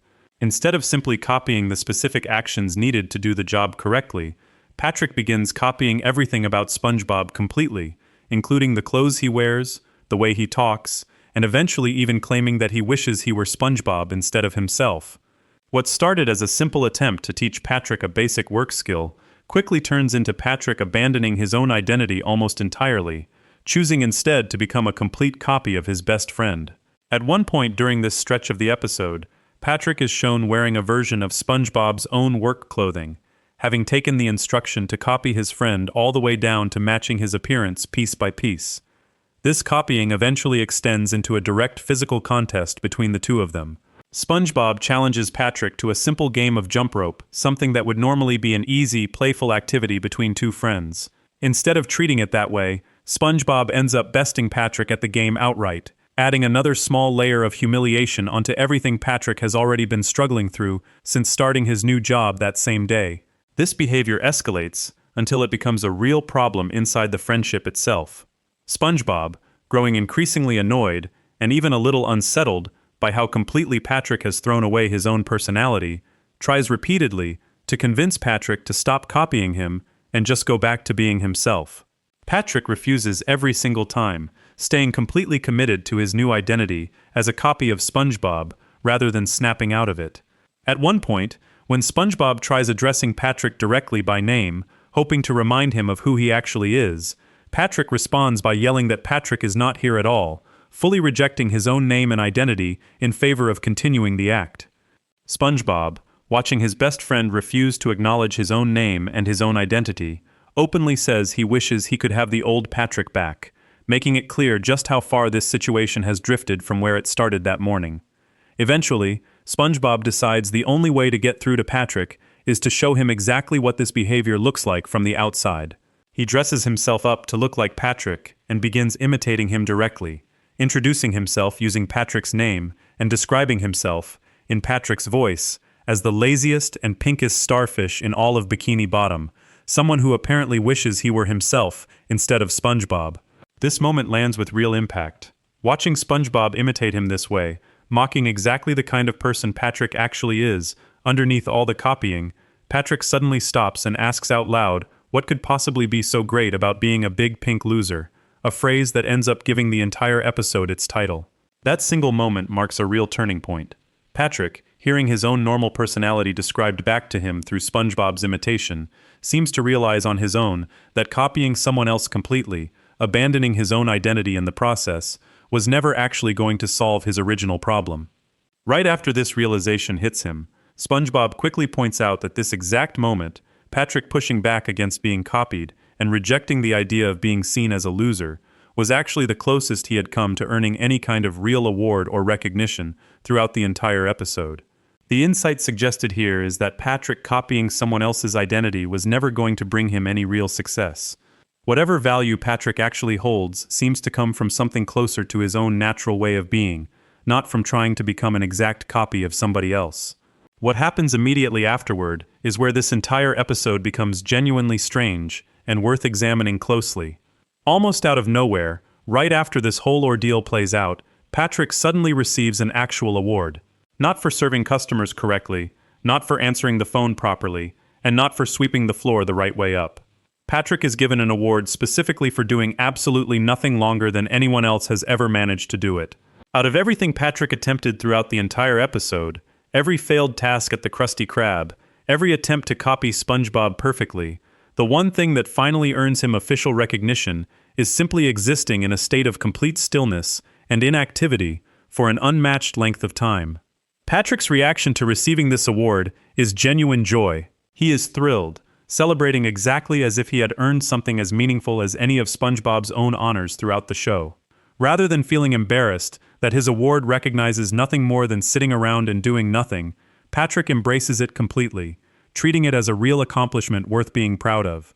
Wanting to share this excitement, Patrick heads out toward Jellyfish Field specifically to show off his new award to the jellyfish living there, and later jumps out of the water entirely to show the achievement off toward the rest of the island, a detail that has been noted by close observers of the episode as one of the small, strange physical comedy beats scattered throughout its final stretch. In the final moments of the episode, Patrick makes a very specific choice. He decides to protect his newly won title by heading straight back to his rock and falling asleep once again, deliberately returning to the exact same lazy, inactive lifestyle that earned him this recognition in the first place. He understands, clearly and directly, that the award only exists because of how completely inactive he already was, and he chooses to preserve that exact same behavior going forward, rather than trying to build on the small burst of effort he showed earlier in the episode. This ending deserves close attention, since it reveals something important about how Patrick's relationship with effort actually works. Throughout the entire episode, every single attempt Patrick makes to actually try, whether at his new job or at copying SpongeBob's identity, ends in failure or discomfort. Nothing about genuine effort brings him any closer to the recognition he originally wanted. The one thing that finally earns him an actual award is the complete absence of effort altogether, the exact opposite of what he had been chasing throughout the entire episode. Rather than treating this as a disappointing outcome, Patrick treats it as a genuine victory, one worth protecting and holding on to going forward, rather than something to be embarrassed about. It helps to slow down and really look at the shape of what happens across this single half hour, since the structure itself carries most of the meaning here. Patrick starts the episode from a place of genuine insecurity, watching his best friend collect one honor after another while he has nothing of his own to point to. That insecurity pushes him toward a real job, a real, ordinary path toward earning some kind of recognition the way most working people actually do it, showing up, learning tasks, and slowly building competence over time. The show spends a long stretch of the episode putting Patrick through exactly that process, and every single step of it goes wrong, in a way that feels almost deliberately thorough. He fails at serving customers. He fails at answering the phone. He fails at sweeping a floor. He fails at understanding what a lid even is. Nothing about this stretch of the episode suggests Patrick simply had bad luck on one specific afternoon. It reads instead like a complete, structured demonstration of Patrick struggling across every single basic task connected to holding down ordinary work. Then the episode pivots entirely, and the copying stretch takes over. This section works differently from the failed job attempts, since it is not really about competence at all. Patrick is not failing to copy SpongeBob because he lacks the ability to imitate someone else. He is arguably too good at it, following the instructions so completely and so literally that he ends up erasing his own identity in the process. This is a very different kind of failure from fumbling a broom or misunderstanding a jar lid. It is closer to an emotional or psychological failure, a complete loss of perspective about who he actually is, rather than a simple lack of physical or mental skill. Both of these very different kinds of failure get resolved by the exact same trigger, which is SpongeBob showing Patrick an outside reflection of his own normal self. It takes seeing himself mocked and imitated, described bluntly as a lazy loser, for Patrick to snap back into recognizing his own identity. This detail matters, since it suggests Patrick's sense of who he actually is depends heavily on outside reflection, on seeing himself through someone else's eyes, rather than through some steady, internal sense of self he can access on his own whenever he needs it. Left alone with his own thoughts throughout most of this episode, Patrick drifts further and further away from himself, first through insecurity, then through failed effort, then through total imitation of somebody else entirely. It takes an external jolt, delivered specifically by his closest friend, to pull him back. Once Patrick does snap back and reject the idea of being a loser, the episode does not reward that specific moment of self-recognition directly. Instead, the reward arrives almost immediately afterward, attached to something else entirely, his return to total stillness and inactivity. This creates a strange but consistent message running underneath the whole episode. Trying to become someone else fails. Trying to hold down ordinary work fails. Briefly standing up for his own identity, while meaningful emotionally, does not itself produce an award. The only thing that actually produces a tangible reward within the world of this episode is simply existing quietly, without trying to do anything at all. This detail connects directly back to something already established early in this story. Patrick has been described, in straightforward factual summaries, covering the character's entire history across the franchise, as unemployed, and as someone who openly calls himself an expert in what gets referred to as the art of doing nothing at all. Big Pink Loser shows exactly where that description comes from, and exactly how seriously Patrick takes it. This is not simply a character too incapable of holding down real work or accomplishing real tasks. This is a character who, when given an actual choice between genuine effort and complete stillness, deliberately chooses stillness, and then actively works to protect and preserve that choice once it brings him real, tangible recognition. That distinction matters a great deal when placed next to everything covered so far in this story. Patrick Smartpants showed that Patrick is capable of real intelligence when circumstances force it onto him. I'm with Stupid showed that Patrick is capable of building and running an entire deliberate plan when something he genuinely cares about is at stake. Driven to Tears showed that Patrick can pass a difficult official test with a perfect score on his very first attempt when he actually applies himself. Big Pink Loser adds something different from all three of those moments. It shows Patrick trying, genuinely trying, at both a real job and at following an instruction from his best friend, and failing at both, only to find real success the moment he stops trying entirely and returns to doing absolutely nothing instead. Taken together with the earlier sections, this creates a much clearer overall picture of who Patrick actually is underneath his reputation. He is not a character who lacks the ability to think clearly or act competently. Multiple separate episodes, spread out across different seasons and written by different people, show him succeeding at real tasks when circumstances push him to actually try. At the same time, Big Pink Loser shows that trying, for Patrick, does not reliably lead anywhere good, at least not within the specific situations the show puts him through. Genuine effort leads to failure and embarrassment in this episode, while complete inactivity leads directly to celebration and reward. Given a choice between the two, based purely on what actually worked out for him within his own experience, choosing to embrace doing nothing at all starts to look less like simple laziness and more like a strategy Patrick has learned actually pays off for him. Before we move on, if you're enjoying this analysis, please consider subscribing. It helps the channel tremendously. This pattern of Patrick learning strange lessons and leaning into them fully connects to something worth examining closely. Across several episodes, he does not just stumble into believing things about himself by accident. He convinces himself of ideas that are not entirely true, whether about his intelligence, his abilities, or the value of doing nothing, and once he settles on a belief, he commits to it completely. That same pattern, Patrick believing something about himself that does not match reality and acting on it with full confidence, shows up again and again throughout the series, far beyond this one episode. Section 8. The believing his own lies problem. Patrick has a specific pattern running through several separate episodes of the show, one that shows up regardless of whether the belief he forms about himself happens to be true or completely invented. Once Patrick decides something new about his own abilities, he does not hold that belief loosely. He commits to it fully, treating it as settled fact, even when the people closest to him try to explain that it is not true at all. This pattern deserves close attention, because it changes how every other moment covered earlier in this story should actually be understood. Patrick is not simply a character who occasionally gets smart by accident and then quietly returns to normal once the accident wears off. He is a character who, once convinced of something about himself, holds on to that conviction with a kind of stubborn certainty that overrides almost everything happening around him, including plain evidence and direct explanations from the people who care about him most. The clearest example of this shows up in I'm with Stupid, the episode covered earlier in this story, where SpongeBob agreed to act foolish in front of Patrick's visiting parents so that Patrick would look smarter by comparison. It is worth remembering exactly how this plan started. Patrick was upset, genuinely upset, about the idea that his own parents saw him as less intelligent than a stack of diapers. SpongeBob, wanting to help his friend avoid that kind of embarrassment, offered to pretend to be foolish himself, purely as an act, purely as a favor between two close friends. Both of them understood, going into the plan, that none of it was supposed to reflect anything real. SpongeBob was not actually foolish. Patrick was not actually becoming smarter.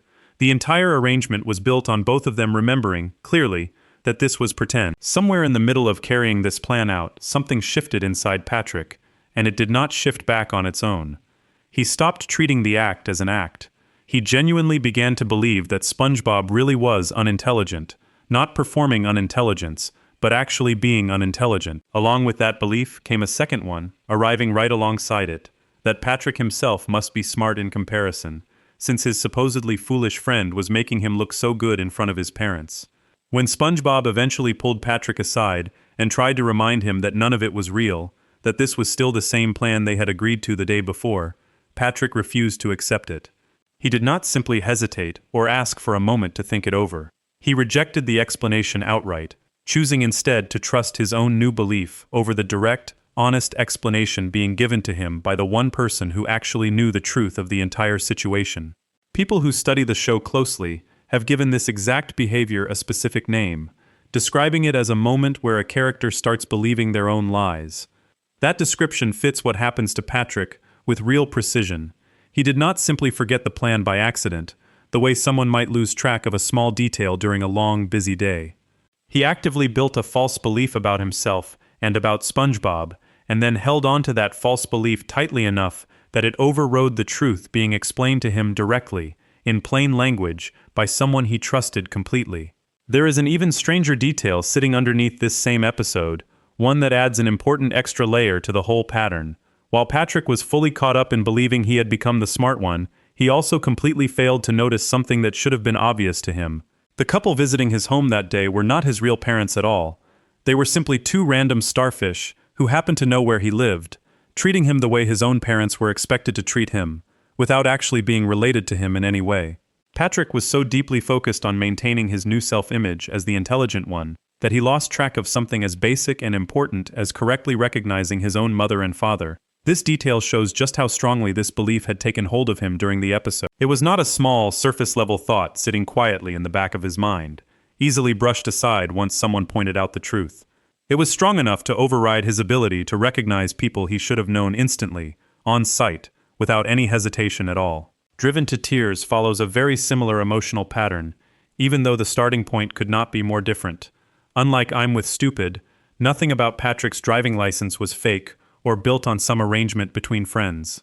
He passed a real, official test administered by Mrs. Puff, a strict examiner who has never been shown handing out easy passes to anyone throughout the entire series. Patrick earned his result honestly, on his very first attempt, with a perfect score that SpongeBob himself had failed to reach even once across 58 separate tries. Despite this major difference in how each situation began, one built on a lie and one built on a genuine tested achievement, what happens to Patrick immediately afterward looks almost identical in both cases. The moment Patrick becomes fully aware of his new status, holding a real license and an impressive new boat, he commits to a new identity built entirely around that success. He begins repeatedly describing himself using a phrase meaning someone brilliant, specifically at driving, repeating this description at every opportunity, whether or not anyone around him actually wants to hear it. He uses his new license as a tool for reminding SpongeBob, again and again, of exactly how badly SpongeBob has failed at something Patrick managed to succeed at instantly. People who study the show's writing have given this exact pattern its own specific name as well, describing a situation where a character suddenly develops an inflated sense of their own importance purely because of a single situation or achievement, then carries that inflated sense of importance into every interaction that follows, regardless of how it affects the people standing closest to them. Placing these two episodes directly beside each other reveals something worth paying very close attention to. In one episode, Patrick's belief about his own intelligence starts from something completely false, built entirely on a favor his own best friend agreed to as an act of kindness. In the other episode, his belief starts from something completely true, earned fairly through a difficult official test that plenty of other people, including SpongeBob himself, have failed to pass even once. Despite starting from two completely opposite places, one grounded in a lie and one grounded in genuine, tested ability, both situations end with Patrick reacting in exactly the same way. He commits fully to an elevated version of himself, treats that version as something permanent rather than temporary, and uses it as a tool to look down on or take advantage of the people closest to him. This suggests something worth sitting with carefully. The actual truth behind Patrick's belief, whether it happens to be real or entirely invented, seems to matter far less to him than how that belief makes him feel once he starts holding on to it. A genuine, hard-earned achievement, and a completely fake one, produce the exact same outward behavior in Patrick once he becomes fully aware of either one. This is not how most people typically process the difference between something they actually earned and something built on a misunderstanding. Most people, upon learning that a supposed achievement was based on a lie, tend to feel embarrassed or deflated once the truth comes out. Patrick, instead, simply continues on exactly as he was, since the emotional experience of feeling smart or capable feels identical to him regardless of whether the underlying reason for that feeling holds up under closer examination. Big Pink Loser adds a different, though closely related version of this same overall pattern. Rather than believing something specifically about his intelligence, Patrick fully believed, for a long stretch of that entire episode, that becoming an exact copy of SpongeBob was the correct path toward finally earning some real recognition of his own. This belief did not start out as anything extreme. It began with a simple instruction from SpongeBob, telling Patrick to do exactly as he does while learning a basic kitchen task. From that single, ordinary instruction, Patrick built an entire belief system around copying SpongeBob completely, extending far beyond just the specific task he was originally being taught. He copied SpongeBob's clothing. He copied the way SpongeBob spoke. He eventually stated outright that he wished he were SpongeBob instead of himself, abandoning any interest in remaining who he actually was. Patrick committed to this belief so completely that he rejected his own name and his own identity outright, insisting at one point that Patrick was not even present anymore when SpongeBob tried addressing him directly. It took something drastic to finally break him out of this belief, specifically SpongeBob dressing up and imitating Patrick directly, showing him exactly what his own normal personality looked like from an outside perspective. Seeing his usual self, described back to him through someone else's performance of it, seemed to be the only thing capable of shaking Patrick loose from the belief he had built so thoroughly around copying his best friend completely. What happens immediately after this moment of realization deserves just as much attention as the realization itself. Rather than settling into some kind of balanced, thoughtful understanding of himself once freed from the belief that he needed to become SpongeBob, Patrick immediately swung toward a second belief, held just as fully and just as completely as the first one had been. He decided, almost instantly, that receiving an award for doing absolutely nothing longer than anyone else was something worth protecting permanently, and he structured his entire life going forward around defending that exact belief, choosing to return to his rock and remain there specifically to preserve his new title. Patrick did not simply return to his usual lazy behavior out of habit once the episode's main event had passed. He made an active, deliberate choice to preserve that specific behavior going forward, treating it as something earned and worth guarding, not something to be embarrassed about or quietly abandoned. Looking at all three of these episodes together lays out a consistent shape to how Patrick's mind actually seems to work once a new idea about himself takes hold, regardless of where that idea originally came from. He does not casually consider new information about who he is, and slowly, thoughtfully adjust his thinking over time, the way many people naturally do when learning something new about themselves. He commits immediately and completely, treating whatever he currently believes as fully settled, whether that belief came from a lie he built with SpongeBob during a stressful family visit, a real test administered fairly by Mrs. Puff, or a strange, unexpected lesson learned from a single chaotic afternoon working at the Krusty Krab. Once a belief like this settles into place inside Patrick's mind, evidence working directly against it barely seems to register at all, whether that evidence comes from a close friend explaining the plain truth out loud, or from Patrick's own eyes failing to recognize his actual parents standing right in front of him the entire time. This pattern connects back to something touched on earlier in this story, the moment in I'm with Stupid where Patrick, without realizing it, described a real and accurate idea about how unintelligent people are, often completely unaware of their own limitations. That specific observation lines up closely with patterns that real researchers studying human behavior have documented and written about seriously over the years, describing situations where people confidently overestimate their own abilities, without recognizing the gap between how capable they actually are and how capable they believe themselves to be. Patrick delivering that exact observation, entirely by accident, while simultaneously demonstrating the very same pattern himself throughout that same episode, adds a strange kind of irony to the whole situation. He is capable of correctly identifying this exact blind spot in other people, yet he consistently falls into that same blind spot himself, again and again, across multiple separate episodes, without ever seeming to notice the connection between the observation he made and his own repeated behavior. Taken all together, these three episodes suggest that Patrick's relationship with his own self-image runs far deeper than a simple string of unrelated jokes scattered across different seasons. There is a genuine, repeating structure underneath all of it. Something happens, whether real or invented, that changes how Patrick sees his own capabilities.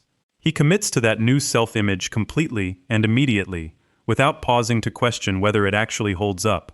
He uses that self-image to elevate himself above the people around him, often at their expense, whether that means insulting SpongeBob for his parents' amusement, or rubbing a hard-earned license in his best friend's face at every opportunity. And eventually, something forces him to confront the gap between his self-image and reality, whether that confrontation comes from SpongeBob's imitation of him or from the simple return of his real parents interrupting a lie that had already spiraled out of control. Before we move on, if you're enjoying this analysis, please consider subscribing. It helps the channel tremendously. This same tendency to commit fully and immediately to a new version of himself, without pausing to question whether that version actually holds up, becomes especially important once Patrick is eventually handed an entire show built around his own life and his own family. That spin-off involved decisions made by the actual writers and producers responsible for shaping Patrick's story going forward, and those decisions revealed something worth examining directly, since the people building this newer version of Patrick's world made a very clear, very public statement about exactly how closely they intended to follow everything already established about him up to that point. Section 9. When the writers broke their own canon on purpose. Everything covered so far in this story has come from Patrick's appearances within the original SpongeBob SquarePants series, episodes carefully built to fit inside one single, connected timeline stretching back to 1999. That changes the moment Patrick gets handed his very own show, a series built entirely around him instead of around SpongeBob. Understanding how that show actually treats Patrick's history matters a great deal, since the people who built it made a direct, public decision about how closely they intended to follow everything already established about this character. This series is called The Patrick Star Show, and it premiered on Nickelodeon on July 9, 2021. It was developed by a group of people, including Luke Brookshire, Mark Ceccarelli, Andrew Goodman, a writer known simply as Kaz, another writer known as Mr. Lawrence, and Vincent Waller, several of whom had already spent years working on the original SpongeBob series before taking on this new spin-off. The show was officially announced on August 10, 2020, becoming the second spin-off connected to SpongeBob SquarePants, following an earlier prequel series that had focused on younger versions of the main characters attending a summer camp together. Nickelodeon originally ordered 13 episodes for the first season, later expanding that order to 26 episodes, not long after the show's premiere. The basic setup of this new show places Patrick at the center of everything. Instead of following him as a supporting character, helping SpongeBob through his own adventures, this series shows Patrick hosting an entire variety-style talk show directly out of his own family home, supported by his family members and various neighbors, getting pulled into a wide range of chaotic situations, both during the show itself and behind the scenes of putting it together. This alone marks a significant shift in how Patrick gets used as a character. He is no longer positioned as the sidekick reacting to someone else's story. He becomes the central figure everything else revolves around. Building an entire show around Patrick required expanding his world in ways the original series had never fully explored. His family becomes a major focus throughout this spin-off, something that had only been briefly introduced through a handful of appearances in the original show. Patrick's parents appear as regular characters throughout the series, along with a sister named Squidina and a grandfather named Grandpat. The show also introduces several pets belonging to the Star family, named Ouchie, Tinkle, and Pink Eye, who show up repeatedly as recurring characters throughout different episodes. None of this level of detail about Patrick's home life had ever been built out this thoroughly within the original series, which mostly kept its focus locked onto Bikini Bottom's more familiar locations, like the Krusty Krab, Sandy's Tree Dome, and the pineapple SpongeBob calls home. Here is where something genuinely important happens, something that connects directly back to an episode already covered earlier in this story. Patrick's parents had already appeared once before, years earlier, in the original series episode called I'm with Stupid, the very episode built around Patrick's fear that his own parents saw him as unintelligent. In that original appearance, Patrick's father and mother were given the names Herb and Margie. When the Patrick Star Show introduced its own version of Patrick's parents years later, they were given completely different names, Cecil and Bunny, along with noticeably different visual designs compared to how they had originally looked. This kind of change would normally raise questions about consistency within a show's own history, and in this specific case, those questions were actually addressed directly by the people responsible for making the decision. Showrunner Vincent Waller spoke about this exact choice, explaining that the original versions of these characters, while they worked fine within that one earlier episode, were considered boring as ongoing characters, and simply were not entertaining or fun enough to build an entire show around. Writer Ian Vasquez added further context, clarifying that the new versions were not meant to replace the originals entirely, but were instead officially treated as a redesign of the same established parents, keeping certain details intact, including the father's original voice actor, while updating other aspects of who they were and how they looked. Character designer Chris DeRose has also confirmed a similar connection, describing the newer designs as directly tied to the original characters rather than being something built completely from scratch. Beyond simply redesigning specific characters, the people running this spin-off made an even more direct and public statement about how they intended to treat the larger connected history of the SpongeBob universe as a whole. In an interview with Variety, both Vincent Waller and Mark Ceccarelli explained that they made a deliberate choice to move away from strict consistency with everything established in the original series, specifically in order to give themselves more creative freedom while building out this new show. Waller described their approach using a simple comparison, picturing established canon almost like a jar sitting up on a shelf in the corner of a room, something they recognize exists and respect as real established history, while still choosing to treat each individual episode of their own show as something that could go in any direction they wanted, regardless of whether it lined up perfectly with everything that came before it. This is a genuinely rare thing for people working on an established franchise to say so directly and so publicly. Plenty of spin-off shows quietly drift away from small details established in an original series without ever addressing it directly, hoping audiences either will not notice or will not mind small inconsistencies here and there. The team behind the Patrick Star Show did the opposite, openly explaining in an interview that they were making this choice on purpose, treating strict consistency with the original series as something they were willing to set aside, specifically because it gave them more room to build interesting, entertaining stories around Patrick and his family. This decision shows up throughout the show in ways that go well beyond just Patrick's parents looking different from their one earlier appearance. The series regularly introduces entirely separate versions of Patrick himself, appearing as different characters within different segments of the show, including versions referred to as Cave Patrick, Pat the Hapless, a robotic version called Pat-Tron, and a version called Pat Gore. These alternate versions of Patrick are not treated as strict, single, continuous extensions of the one Patrick everyone already knows from the original series. They exist as their own separate creative variations, built specifically for entertainment within this particular show, rather than being treated as confirmed, canon expansions of who the original Patrick actually is. This detail matters directly for the overall story being told across this entire piece. Everything covered earlier in this story, Patrick Smartpants, I'm with Stupid, Driven to Tears, and Big Pink Loser, comes directly from the original SpongeBob SquarePants series, a show that has remained far more consistent about following its own established history across each of these episodes. The Patrick Star Show, on the other hand, was built by its own creators specifically to feel free from that same level of strict consistency, something the showrunners themselves confirmed directly, on the record, rather than something being assumed or guessed at by outside viewers or critics covering the show. This distinction is important to draw clearly, since it would be easy for someone covering Patrick's story to accidentally treat every single detail from every show connected to his character as equally solid, equally confirmed canon. The people who actually built the Patrick Star Show have already explained that this specific show was never meant to be read that way.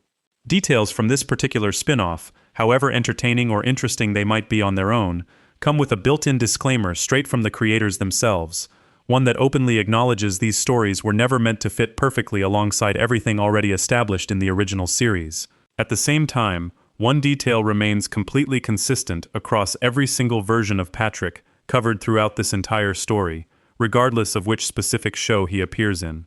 Bill Fagerbakke has continued voicing Patrick throughout the Patrick Star Show, the exact same voice actor who has played this character since his very first appearance back in 1999. Whatever creative freedom the writers gave themselves regarding Patrick's family, his surroundings, and the overall structure of his stories, the actual voice bringing Patrick to life on screen has remained exactly the same across more than 2 decades and across every single show he has ever appeared in.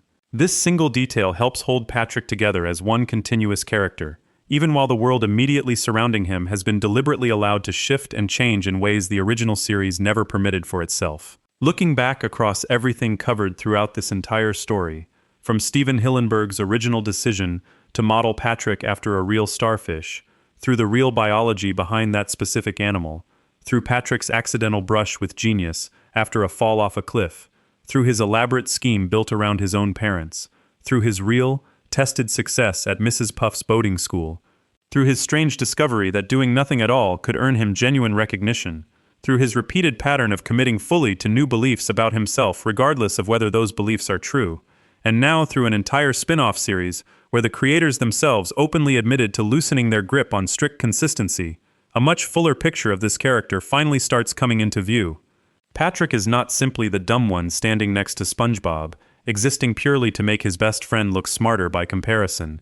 He is a character built directly from real, complicated biology, written across multiple decades by many different people, each one adding their own layer to a personality that has always carried real intelligence, sitting quietly underneath its most famous, most repeated joke. Before we move on, if you're enjoying this analysis, please consider subscribing. It helps the channel tremendously. That fuller picture is exactly what deserves to be pulled together clearly, one final time, tying every single piece of this story back to the original question that started this entire journey in the first place. The question of whether Patrick Star has actually been hiding real intelligence underneath his reputation the entire time, and what the honest, complete answer to that question actually turns out to be once every real fact gets placed side by side. Section 10. What the contradiction actually means. The real answer to whether Patrick Star is secretly a genius sits somewhere more specific than a simple yes or no. Patrick is not quietly outsmarting everyone around him on purpose, playing dumb as a long-running strategy. Nothing in the show supports that particular version of the idea. What the show actually supports is something more grounded. Patrick has real capability sitting underneath his usual personality, and that capability only surfaces when something outside of him forces it out. An accident, a fear about his parents, a test he happens to take seriously. Left alone, without that outside pressure, he defaults back to laziness every time. That pattern traces directly back to the real animal he was built from. A real starfish is not built to stay active every moment of its life. It moves slowly, saves its energy, and only relies on its unusual nervous system when circumstances actually demand it, whether that means prying open a shellfish for a meal or regrowing a damaged limb. The rest of the time, it simply exists, doing very little. Patrick's occasional bursts of real ability, sitting inside long stretches of doing nothing at all, match that real biological pattern closely enough that it clearly was not an accident on Steven Hillenburg's part. A man who spent years teaching real students about real tide pool animals before ever picking up an animation pencil was not guessing when he built a character this way. He was translating something he had already observed firsthand in actual sea creatures into a personality that could carry a joke for decades without running out of material. This also explains why the show never settles on one fixed version of him. Making Patrick permanently brilliant would undercut the comedy that has defined him since 1999. A genius who never fails, never misunderstands a jar lid, and never eats the very cards meant to help his best friend study would stop being funny fairly quickly, since the entire comedic engine behind Patrick depends on watching him get things wrong in ways nobody could predict. Making him permanently incapable would ignore what multiple episodes, across multiple decades, have already shown to be false. A character who could never pass a real test, never plan a real scheme, and never apply real intelligence when handed it would eventually feel flat and predictable in the opposite direction, since audiences would stop expecting anything but failure from him. The show lets both truths sit next to each other instead, refusing to pick a single lane and stay in it permanently. One plain official summary of his character makes that same point directly, describing his defining traits as laziness and low intelligence, then adding in the same breath that he occasionally shows surprising intelligence. Both are treated as equally true about the same character, sitting in the same short sentence, without one canceling out the other. That contradiction is not a flaw in the writing. It is the actual reason Patrick has lasted this long, across a television series, several films, a Broadway production, and his own spin-off show.